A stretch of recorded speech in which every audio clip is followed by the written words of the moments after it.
Pan India movie Radhe Shyam world wide గా release అయింది. Theatres లో సందడి చేస్తోంది. ఓవర్సీస్ నుంచి ఇండియన్ మార్కెట్ వరకు అంతటా రాధేశ్యామ్ హల్చలే కనిపిస్తోంది. మరి ఫస్ట్ డే టాక్ తో ఈ సినిమా కిక్కిస్తోందా, షాక్ ఇచ్చిందా? బాహుబలి 2 భాగాలు, సాహో లాంటి పాన్ ఇండియా మూవీస్ తర్వాత మరోసారి పాన్ ఇండియా లెవెల్లో దండెత్తాడు ప్రభాస్. 300 కోట్ల బడ్జెట్ తో రాధాకృష్ణ మేకింగ్ లో పూజా హెగ్డేతో జోడీ కట్టి వరల్డ్ వైడ్ గా దాడి చేశాడు. బాక్స్ ఆఫీస్ ని షేక్ చేసే పనిలో ఉన్నాడు. రాధేశ్యామ్ కథ సింపుల్ గా చెప్పాలంటే ఓ జ్యోతిష్యాన్ని 100% నమ్మే ఓ ప్రభావవంతమైన జ్యోతిష్యుడి ప్రేమ కథ. తన చేతిలో ప్రేమ రేఖలు లేకున్నా తను ప్రేమించిన అమ్మాయి కోసం విధితో ఎలా ఫైట్ చేశాడు అన్నదే కథ. బాహుబలి రేంజ్ కటౌట్ తో ప్రేమ కథ చెప్పాలనుకోవడమే రాధాకృష్ణ చేసిన సాహసం. ఇక ఇందులో ప్రేరణ అంటూ కదిలించే పాత్రలో కవ్వించబోయింది పూజా హెగ్డే. ప్రభాస్ తో పూజా హెగ్డే కూడా పర్ఫార్మెన్స్ తో అదరగొట్టింది.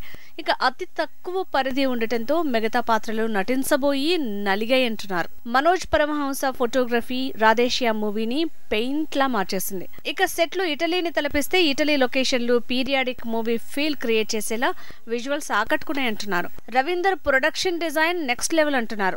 జస్టిస్ ప్రభాకరన్ మ్యూజిక్ పాటల రూపంలో మ్యాజిక్ చేస్తే తమన్ బ్యాక్గ్రౌండ్ రీసౌండ్ వస్తోంది. పర్ఫార్మెన్స్, విజువల్ గ్రాండియర్, సెట్లు, కొన్ని చోట్ల విజువల్ ఎఫెక్ట్స్ బాగున్నా కథే కథనం రూపంలో కాస్త రూట్ మారిందంటున్నారు.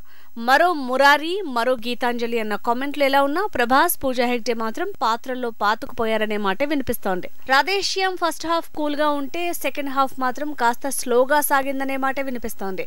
విధికి ప్రేమకి జరిగే పోరాటం అన్న పాయింట్ బాగున్నా నరేషన్ లో సాగదీత పెరిగిందనే టాక్ వస్తోంది. బాహుబలి, సాహో లాంటి మూవీస్ తో సౌత్ నార్త్ ని ఊపేసిన ప్రభాస్ ప్రేమ కథతో సాహసం చేశాడు. నటనతో ఆకట్టుకున్న కథా కథనంతో రాధాకృష్ణ పర్లేదనిపించాడంటున్నారు. ఓవర్సీస్ అలానే ఇండియన్ మార్కెట్ లో ఓపెనింగ్స్ బాగున్నా ఫైనల్ గా మిక్స్డ్ టాక్ వస్తోంది.